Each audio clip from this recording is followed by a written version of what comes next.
His instructor put him down, after which all the stones gathered around him disassembled, and the man appeared from it. His instructor judged Arthur's expression and guessed it didn't scare him but only surprised him. Winsome introduced Arthur's new instructor, Ren, to him and informed him that he would be his instructor for quite a while, so he wanted them to get acquainted. Arthur bowed before his new master, greeted him, and introduced himself and wanted to be in his care for the time being. Ren asked Winsome what consequences human society places on one who is tardy. The Arthur was shocked and wondered about the consequences of his new master staring at him and uttering that a severed finger or toe would be all right. But that was a bit severe, so he thought imprisonment or social isolation would be more appropriate. The Arthur was confused and being concerned. He stared at both of them and wondered what is he talking about, as these were ridiculous consequences for being a bit late. Winsome uttered it as looked down upon, but no human generally faces any formal charges for being late. This surprised Ren as he discovered no consequences, which seemed quite odd. For a race with such a minuscule lifespan, Ren would have imagined that they placed more importance on time than anything else. He leaned toward the Arthur and remarked that humans are such a backward race, and the Arthur agreed that they are undoubtedly backward. Ren turned around, and his cape struck straight at Arthur's face and struck him. His instructor remarked that regardless of his ignorance, they should move on to why Arthur was there and why he had come to this god's forsaken crater at the tip of the mountain. He instructed Arthur to strip, which shocked him. After thinking for a while, he removed his shirt, which surprised his master as this was nothing. After stripping his clothes further, the Arthur inquires if this would be good enough or if he would also like to study his family jewels. Ren approached him as he was amazed and remarked that the supposed savior of the lesser beings had quite the mouth. He takes a complete look at Arthur's body condition and discovers that one of his arms is wrapped with a feather. He immediately took that feather, which shocked the Arthur, and he wondered what he was doing. While Ren was closely observing this feather and figured out this was dragon feather, which is genuinely too rare of a crafting material to be wasted as an arm warmer, he asked for his opinion. The Arthur was shocked to know it was crafting material, and Winsome explained that the feathers on their wings are a particular type of scale with unique properties pertaining to both mana and ether. From the day they are born, they never shed their wing feathers, so a dragon deliberately gives someone their feathers, which signifies trust and affection. Ren handed back the dragon feather to him, and Arthur recalled that during his childhood, he found an egg and feather and saw Sylvia crying. The Arthur never knew about this and is staring at the feather affectionately when his master grabs his arm and twists it, instructing him that it is enough about the feather, so he should spread his arms. After the Arthur spreads his arm, his instructor takes complete measurements of his body. Then he clapped as that was enough, and now they should start with elemental spells from all the elements that Arthur could conjure. He instructed the Arthur to use only his right hand to release the spell and begin by conjuring a stone pillar with a height of 25 meters and a 20 centimeter radius. The Arthur apologized and asked what he meant, but Ren refused to say anything as there was no time for questions. Shortly, the Arthur puts his hand on the ground and creates a huge pillar that emerges from the ground. After this, he demonstrated some other magic spells that he had learned and showed them to his master, who closely observed all of his moves. Later, he demonstrated all of his skills with which his basic measurements and calculations were completed. Next, they moved on to the effective use of mana arts in battle and instructed Arthur to begin demonstrating. With the flicker of his finger, Ren summoned a golem who was rushing toward the Arthur, and he instructed him to fire the spell over there quickly. The Arthur immediately destroyed that golem with a fire attack, after which another golem appeared whom he tried to attack. Soon, he gets struck by one of the golems behind him, which causes him to miss his target, and it fires in the air instead. The Arthur stands and asks his instructor if he is one of those people. Arthur assured him he would be more cooperative if he knew what his instructor was trying to figure out with all the measurements and notes. Ren's observation feels a little subjective. Although the Arthur found himself most comfortable using fire and water elemental spells, water affinity mana was lacking in this area. His instructor assured him that he took all that into account and asked about his age, and the Arthur answered that he was nearly 15 now. Ren was impressed as he was not entirely brainless according to Arthur's age, and he moved toward more tests. He instructed the Arthur that they would continue with a long-range mana manipulation analysis. The Arthur looks behind Winsome, but he doesn't say anything. Soon, he is shocked as he sees countless golem appear at the cliff and rush down to attack him. He asked Ren how many golems he could conjure at a time. Ren replied that it depended on the complexity of the golem, and that they were currently a few thousand in number. Ren instructed him to go all out and take them down, so Arthur used all his elements and rushed up to attack them. With a single strike, he took care of many of them, and then, with a few more attacks, he defeated all of those golems. The Arthur went to his instructor and inquired what was next. Ren assumed he was having fun and uttered that he needed to learn more about his physical abilities next. Winsome told him that Arthur was quite adept with a sword, and he had recently learned combat under Coteries' instruction, so he wanted to see his skill. The Arthur had no problem with this, but inquired how long he had to stay naked, trembling because of the cold. Ren remarked that he analyzed every movement Arthur made, so it was best to remain unclothed. He assured him not to worry as he was not exactly filled with pleasure looking at him like this. This frustrated Arthur, yet he said his master's words were very comforting. Ren flicked at his head and instructed him to show his primary weapon that he would use in a battle. The Arthur retrieved his sword. Seeing this stunned Ren, he snatched his sword, looked at it, and started laughing. This infuriated Arthur. He remarked that it was not as simple as it looked and wanted to show his sword to him. Ren calmed him down as he knew about this sword. He looked at Winsome and inquired if he knew of this when he asked him to train Arthur. Winsome had an inkling. Ren is unsheathing the sword, but the Arthur assures him that it will not be unsheathed as he is the only one who can unsheath it. The Arthur was stunned as his instructor easily unsheathed the sword and wondered how he opened it, and if it was because they were asuras that they could draw the sword he had bonded with. Ren swung the sword in a different style and pointed it toward Arthur, who refused his prediction. He explained that it was because he had made this sword. The Arthur remembered that when he was a kid, he found the sword, and when he opened it, the name engraved on it was Dawn Ballad WK. 4. The Arthur was shocked to know that Ren made this sword and asked if he created it. Ren inquired if he was speaking in a foreign language. The Arthur understood and assumed that his instructor had forged this sword, but wondered what this sword was doing in Dicathan. Ren explained that Dawn's Ballad was one of his experimental weapons, which was more or less a failure. He tossed it away in the beast glades of their continents during one of his visits to gather minerals. Assuming no one could tell it was anything other than a black cane and wouldn't be able to open it. He never thought it would somehow end up in Arthur's possession, which seems odd. The Arthur was confused and was staring at his instructor, who was busy pondering something. The Arthur inquires his master if he considers Dawn's Ballad a failure because he has never seen a sword of better make and quality in his life. Ren swung his sword and uttered that as complimentary as Arthur's words are, comparing his weapon, no matter how poor its quality, to the primitive tools the lesser races use only insults him. Ren made this sword more of a one-size-fits-all weapon, and assumed he must have been drunk when he thought that was a good idea. He was bending the sword. This worried Arthur, but Ren didn't care about it and said that this sword just came out to be a sharp tool, which is nothing more or less. Ren thought this made things interesting, and Winsome figured it might be. He asked what he thought about the human kid, and if he would do it now that he had met him. The Arthur was worried and wondered what they were planning to do now. Winsome explained that he brought Arthur there to Ren to accomplish two things. The first is, as he mentioned earlier, while his methods are unconventional, Ren has an unusually keen eye for the practical arts of combat. The second was that he hoped Ren would produce a sword that was a better fit for his unique form of combat. The Arthur was stunned and asked if it was true and if Ren would forge a sword. Ren explained that he didn't forge swords. Instead, he created them, although he only agreed to train Arthur because he owed a favor to Lord Indrath. But his favor doesn't extend to him wasting time making a sword for a lesser being.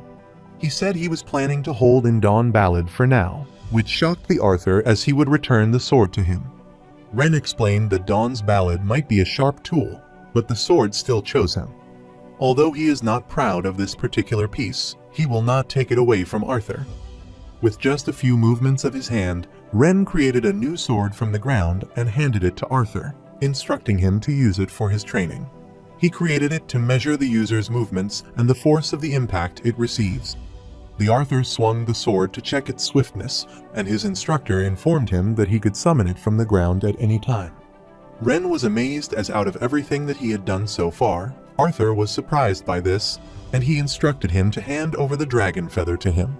The Arthur was shocked and wondered why he also wanted to confiscate that feather. This pissed him off, and he inquired if Arthur had an innate urge to question everything that he did and instructed him to give it to him. The Arthur unwrapped the dragon feather from his arm and handed it to his master. Ren knew that lesser beings like humans need much more sleep than they do, so he instructed the Arthur to rest. Arthur was shocked and asked if they were spending the night out there in the center of this barren crater. His instructor looked at him, smirked, and asked who said anything about them because Ren and Winsome had matters to attend to, so they were leaving. Besides, there would not always be a fluffy bed waiting for him during the war, so he was doing this for his own good. Winsome looked at him, instructed him to have some good rest, and wished him a good night. After they left, the Arthur was frustrated, wondering what was there for his good. Later, the Arthur creates a small place of mud to stay in, and he is sleeping soundly inside it when suddenly he hears some noise that disrupts his sleep. He instinctively fits, and his head gets struck with the boundaries, and he comes out and summons his sword from the ground. While he was tying his hair, he suddenly got attacked by a golem. Soon after, many of the golem gathered around him. His instructor was above the cliff and clarified that he would never indeed be at rest while he was in the middle of a war. So, he needs to get used to fighting effectively in a suboptimal state if he wants to win the battle. The golems surrounded the Arthur when his master instructed him to strip and resume battle. The Arthur stripped and cursed his cruel and arrogant master and attacked the golem. Ren instructed Arthur that his goal was to take down the golem generals marked with crowns on their heads. Arthur attacks the golems, making his way toward the general, but gets surrounded by the others. Then, he uses his fire element and attacks the golems ahead. One of the golems was trying to attack the Arthur with his axe, but a white golem appeared with a shield that protected him. Another white golem appeared behind the dark golem, attacked him using his axe, and defeated it. Arthur knew that he would have allies in the battle as one of the leading players in the battle. It will be up to him whether he chooses to take the offensive and plow through the enemy or stay near his team, keeping them alive. After several hours of hard work, he finally defeated the general and lay down on the ground, remarking that it was brutal. Ren counted the total number of causalities on Arthur's side as 271, while the other side had 512. This was not an impressive victory considering the weaker levels of the enemy golems, as he let too many of his allies die. The Arthur sits and remarks that it might be because they look like stone gorillas. Ren gave him the food and water to energize himself, which delighted him, and he started eating while Ren noted something. After finishing his food, Arthur wiped his face and clarified that he felt no empathy for them, regardless of whether they were on his team.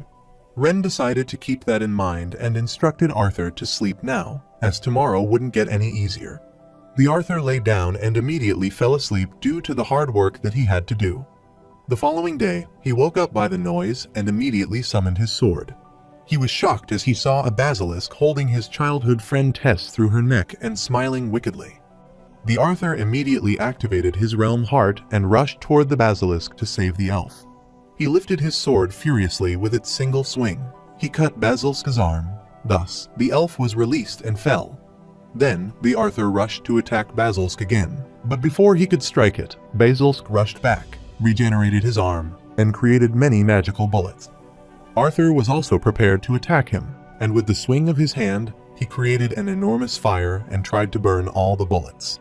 He was startled to see one of the bullets was trying to attack the elf behind him, so he rushed there, caught the bullet bare-handed, and threw it back. After the bullet strikes the crater wall, it leads to an explosion. Basilisk soon came near the Arthur and smiled wickedly, which infuriated Arthur. This was enough, as this battle had gone long enough. He stood and shouted to Ren that this was enough. After this, the basilisk stared at Arthur, and it dissolved. The Arthur looked back to where the elf was lying and was astounded as she dissolved. Ren appeared out of that sculpture, removed the dust from his cape, and applauded the Arthur as he caught on rather quickly. He hoped to let the situation play out a bit more so that he could see how Arthur would handle it. The Arthur grabbed his head and said it was hard not to catch on to such an absurd scenario. He hoped that Ren wasn't doing this just for kicks. This confused Ren, and he wondered how one receives a kick from training and if it is an improper teaching method or a disciplinary action that lesser beings employ on one another. The Arthur was stunned and refused. He explained that it was an idiom, so he shouldn't bother pondering it. Despite Arthur's illogical expression, Ren explained that his actions were for his benefit.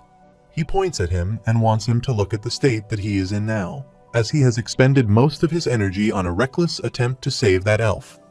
The Arthur was furious and uttered that he knew that wasn't the best course of action, but there were people he considered more important than anyone else, including himself. Ren was listening to him, but thought it was still a reckless use of energy, even if familial bonds and mates are essential, even for asuras. This made Arthur blush and clarify that Tess isn't a mate. This surprised Ren because of what Winsome told him, and judging by his reaction, he was certain that her importance to Arthur went beyond mere infatuation. Wern inquired if the two of them hadn't engaged in carnal intimacy. This mortified Arthur, and he refused as he hadn't engaged in this. Embarrassed, he put his hand on his head and clarified to Ren that this was beside the point, so he could create a dummy of anything using the earth. Ren created a throne and uttered that he could single-handedly create all sorts of scenarios but couldn't do everything. He couldn't mimic the properties of water using earth, for instance. He recalled something and asked Arthur how he could pick up the fact that this was all fake and created by him. The Arthur explained that after he calmed down a bit, he realized that he could see the fluctuation of yellow earthen mana particles all over them. They were pretty realistic, but it makes no sense for Basilisk to drag Tess to Ephiatus. The Arthur questions Ren if it is impossible for lesser beings to reach such a level of insight as to perform mana arts at the level asuras are capable of. Although it goes against Ren's nature to deem anything impossible, he wanted to say that it is highly improbable. But he doesn't want the Arthur to be worried about that from all the people. Arthur wondered why he shouldn't be worried. Ren justified that the fact is that he was a walking collection of statistical improbabilities. Arthur had an innate ability to comprehend the workings of the four main elements plus some of their deviating elemental form, coinciding so neatly with the fact that comprehension of all four elements is necessary to unlock the mysteries of Etha, which the very Princess of Dragon just so happened to bestow upon Arthur kindly. So, everything about Arthur was ultimately an outlier, as even asuras didn't have that much innate talent and luck. The Arthur smiled and thanked him, assuming this was his way of cheering him up, and inquired about the next on their to-do list. Before moving to their next task, Ren instructed Arthur to give him his dominant hand. He grabbed the Arthur's right hand and showed him a triangular mineral called a chlorite, which was a relatively rare but useless piece of rock. However, with the proper refining and synthesizing process, he will keep to his grave, so he warns Arthur not to bother asking if this rock is capable of something remarkable. Ren reminded him when he said he doesn't forge swords but creates them. He could grow a weapon with this little gem and the right tools. The Arthur asked if it was like growing a tree. Ren affirmed and sighed, then refused as that was not like it at all. But if that was what he must think to wrap his lesser mind around it, he should think of it this way. Typically, Ren would have spent years or even decades constantly bossing how he fought. Then, he analyzes that feedback for the information he needs to create a weapon perfectly suited to him. But because of the circumstances surrounding his training, he was taking a bit of a gamble and doing it this way. The Arthur wonders what he means, and without giving him any caution, he presses the minerals at Arthur's hand so forcefully that his hand bleeds. The Arthur shouted as his hand hurt badly and inquired why he didn't give him a warning.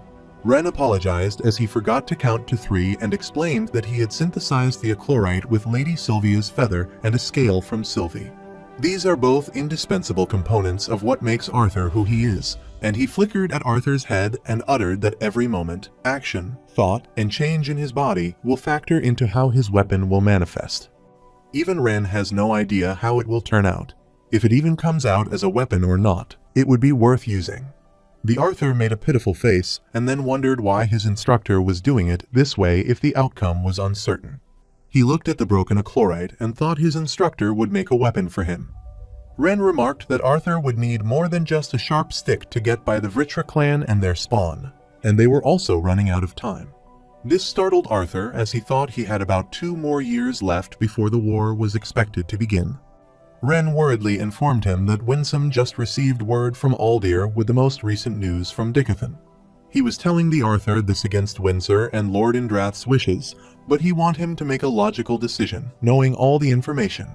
The achlorite was unpredictable, and it might take a year or maybe even 5 before it manifests itself into a weapon. But still, he knew the Arthur would need to strengthen himself for the war. Arthur already knew about that, but wondered why his instructors seemed so on edge, even more than usual. Ren uttered that although the entire army had yet to arrive, the war had already started. This shocked the Arthur, and he wondered what he meant when Elder Winsome said he had 2 years left. Ren shook his head and explained that was the thing about the war, but it is unpredictable. The Arthur turns and decides to return to Dickathon. Since the war has already started, he wants to participate in the war. But before he could leave, he was shocked as his legs were grabbed by the giant hands that appeared from the earth. Ren furiously approached Arthur and asked him what he would do after this and wondered if he would get himself killed by Scythe. The Arthur thought he had been training with the Ether Orb for months to face them, which was the whole point of bringing him there. Ren explained that was still insufficient because he was hardly a challenge for even a retainer at Arthur's stage. He wanted just 1 year and was confident that with his help, Arthur could give Dickathon a fighting chance. The Arthur grinned his teeth, and although he was reluctant, he still agreed to train under Ren for a year. Meanwhile, at Dickathon, Tess wanted to fight in the war and assured her grandfather that he should not be worried about her, but her grandfather refused and forbade her from participating. Master Aldir, sitting behind her, agreed with her grandfather, saying he was right because the risk of putting her in the field was much too high and unnecessary. Tess furiously turned and asked the man how much longer it was until the risk of an attack outweighed the risk of her on the field. He told her she was much stronger than she was before. Master Aldir uttered that, yet it wasn't enough for her to participate. This made her angry, and she gritted her teeth and decided to slam the door angrily. After she left, her grandfather grabbed his head, worriedly sighed, and asked his companion if this was the best call. Master Aldir reminded him as he knew how much his granddaughter meant to Arthur Lewin.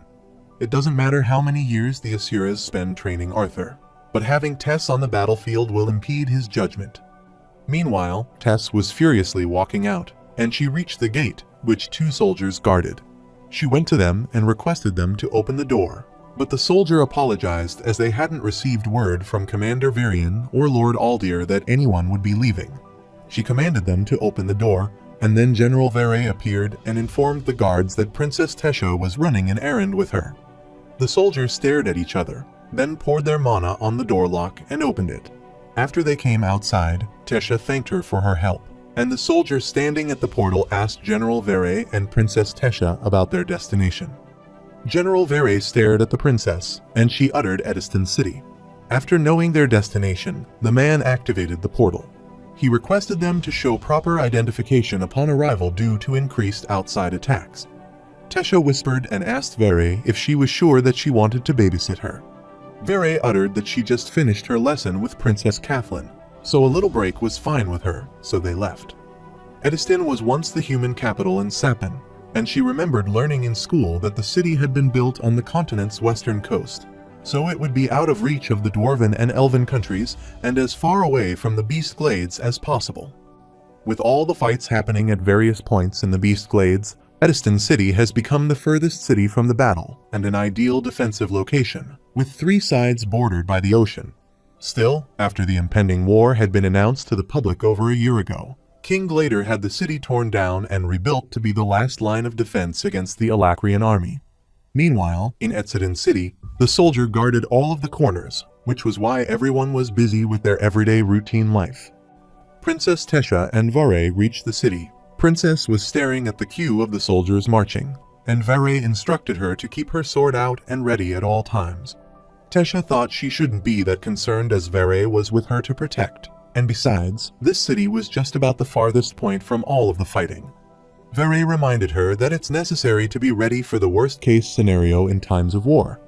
On their way, Princess Tesha stopped by the stall and looked at the pendant displayed there. She recalled that Vare said she had just returned from a session with Kathleen, so she inquired how the Glader siblings were doing with their training. Vare said that Baron told him Curtis was determined and hardworking, but his progress was slow. His comprehension of mana is average despite his being a beast tamer. Princess Kathleen, on the other hand, is moving along well in her training, and she has been told that the princess was always a bit more gifted than everyone else. And after these last 2 years, Vare understands why. Princess Tesha handed the money for the pendant that she liked to the shopkeeper and remarked that Kathleen was not more than everyone else. Vare thought that hardly counted, and she recalled that boy named Arthur, who was about Tesha's age, an anomaly of an entirely different sort undoubtedly. She can only imagine what he will be like when he returns after training with the Asuras and hopes he will be well prepared for the army. Tesha agrees. Princess Tess asked the general if she thought the Alacrian army could make it all the way there. Her grandfather told her that Director Cynthia said Alacria is west of Decathlon, which means Ediston is the closest city to their enemy. Vare affirmed but clarified that she also said they had no effective way of transporting significant numbers of soldiers across the ocean. This was why their enemy was going for a more discreet method, which came through the teleportation gates that they had hidden throughout the Beast Glades. The Vritra could bring in a considerable force and keep it safely hidden in the endless maze of tunnels and dungeons until they were ready to strike. Tesha was concerned as she thought that anything they knew about their enemy mostly came from Director Cynthia. Master Aldir partially broke the curse that bound her from releasing any information about her homeland, but she still ended up comatose. The war has caused a strain on her relationship with her grandfather, but she wasn't the only one frustrated. Her grandfather and the council have done all they could on the social front. After the death of the king and Queen Grey Sunders, the dwarves launched a rebellion, so the council worked to regain their allegiance, while encouraging individual cities to prepare for military action. Even though her grandfather has been stressed with it all, she has been making good progress in her training. Tess was busy thinking about this when a girl carrying a lot of paper rushed toward her, telling her to watch out that she didn't hear. The girl quickly dashed into her, which startled the princess, so she immediately took out her sword, grabbed the girl's hand, and pointed her sword at her. The princess was shocked as she closely looked at the girl's face and recognized Emily. Emily's eyes filled with tears when she saw the princess, and she immediately hugged her and greeted General Vare, who was standing behind her. Vare also greeted her back. Princess Tesha was also delighted to see Emily again and apologized for her reaction, as this had just come out of nowhere and her body had reacted independently. Emily remarked that she was the one who should be apologetic because she was carrying way too many things and her glasses slipped, so she couldn't make out where she was going. Besides, that was fun as she met the princess in an abrupt and slightly terrifying way. She settled her glasses and remembered that she couldn't be dawdling there like this, and she stood as she needed to hurry. Tesha wondered what was wrong, so Emily explained that these papers seemed to be very important because Master Gideon had requested aid from a lance to the council. Princess looked at General Vare, who nodded and permitted her, so she asked Emily if she could accompany her. On their way, she saw Emily was a bit concerned, so she bumped into her and asked her what she and Master Gideon were working on these days, as she hadn't seen her in the castle for a long time. Emily sighed and wanted her not to call him professor, as her nut job of a master can hardly be considered sane, so he can't be a proper educator for future generations. Emily swore as if she has lost count of how many times she have had to dig her master out from under a pile of debris and useless junk after an explosion he had caused. She asked about the princess and how she had been these days, but Tesha wanted her to drop it with her honorifics. She knew she hated that. She furiously uttered that she had been terrible and was aware that Emily would have no idea how suffocating it was inside the castle. Emily affirmed and mocked her as the halls are pretty narrow, and the ceiling is much too low for a castle. She heard that the flying castle was out of season now. From hearing this, Tesha laughed and asked Emily if she thought she was so clever. Emily sighed and wanted her to try being stuck with someone like a master for hours every day and see what that does to her sense of humor. The princess is furious on her own side and wants Emily to be locked in a castle for over a year. She stayed with an asura and an overbearing grandfather who made breathing seem dangerous, and both sighed at their fortune. After she was taken, Emily instructed the princess not to be so rough on her grandfather, Commander Virion. She meant that after the Xyrus incident, she could only imagine how worried her grandfather and parents would be. The princes know, but the past year hasn't been easy for them as she has been training every day, which has been the only way for her to reassure herself that she is actually getting stronger. However, with the latest attacks from the Elacrian forces, if the beast glades, she wishes she was out on the field already. Emily remembered Arthur and asked about him, and if she had heard any news about him. The princess smiled and asked if she meant besides the same old news Master Aldir repeated like a neurotic mimic bird. They simultaneously mimicked the Master Aldir's answer that he was training. That is all she needed to know, and they started laughing. Emily inquired about Elijah, but the princess clenched her fist around the documents and answered that she had no news about Elijah. It has been so long, and she still has no idea why Elijah was taken alive. But all she knows is that he had been trying to save her when he was captured. Emily saw the princess concerned and tried to calm her, saying that wasn't the case. But before that, Vare informed them that they reached their destination. They reached outside the building, and Emily reached the gate, cast some spell at the lock, and opened the door. They entered the building where so many people were busy working. The princess was irritated by the strange stench. Emily also couldn't identify the stench as so many different minerals and materials were either being melted or refined there, but it was hard to tell the smell apart. They were startled as they suddenly heard her master voice, who was cursing his fellow, and wondered how many times he had to drill into that thick skull of his that he couldn't keep those minerals in the same container. They will draw out each other's properties, and he will be left with two useless hunks of rock. They went down near the room and saw a man coming out of the room with his things, and Emily recognized the lovely voice of her master. The man named Haim came out and greeted the princess, General, and Emily, and was surprised as they returned so quickly because Master Gideon was waiting for her. Emily thought she had gotten lucky, so she brought the general and princess with her and asked the man if her master was in his moods again. Assistant Himes replied that the master had been quite agitated waiting for these reports. Emily asked him if he knew what these reports were about. Soon, her master Gideon came out and quickly started flipping the documents to check them and tossing them away. Emily wondered what her master was searching for and tried to gain his attention, but he was busy looking at the report. After reading the last report, he handed it to Emily and worriedly put his hand on his head. Gideon looked at the general and uttered that he had submitted a formal request to the council. Since she had already been there, Gideon believed it could be beneficial if she came with him. General Vare inquired where they would be going, so Gideon explained that they would be heading toward the eastern coast on the northern border of the Beast Glades. Soon, they headed there on their horse, and she wondered what caused Professor Gideon to be in such a hurry. Finally, they reached the location, and Gideon instructed them to be alerted. They reached the cliff from where they could see a ship, and Princess was stunned to see it and wondered if it was the Dikatheus. In the past, Gideon was frustrated as they had been hounding him to devise a way to travel long distances across the ocean. He was shocked to see the rough sketch of an engine not powered by mana, but by steam generated by external material, and they built a ship. Presently, they reached the ship and were pulling at the coast, and the princess asked the master if this wasn't the Dikatheus, and he clarified it was worse. She wondered what he meant by worse, but he went inside and instructed them to follow him. Princess Tesha smiled and wondered if the master would answer any of their questions, but Emily patted her shoulder to help her come out of her delusion. They went inside and recognized the damaged area as those seemed like the marks of bites, so they couldn't imagine how big a monster it would have to be to take a chomp as big as this. General Vare couldn't see any sign of life there, which was an unnecessary precaution for Gideon, but still, he thanked her. Tesha looked around the damaged and rusted ship and wondered if this was indeed not Dikatheus, and if not, then what it was. She wondered, besides Master Gideon, who else could build this when it even got out to sea and where the people traveling in it were. She was stunned and called General Vare, who explained that everything had been destroyed, and it seemed like someone had deliberately wiped the ship clean of anything resembling a clue to its origin. Tesha assumed that whoever was on this ship didn't want anyone to know who they were.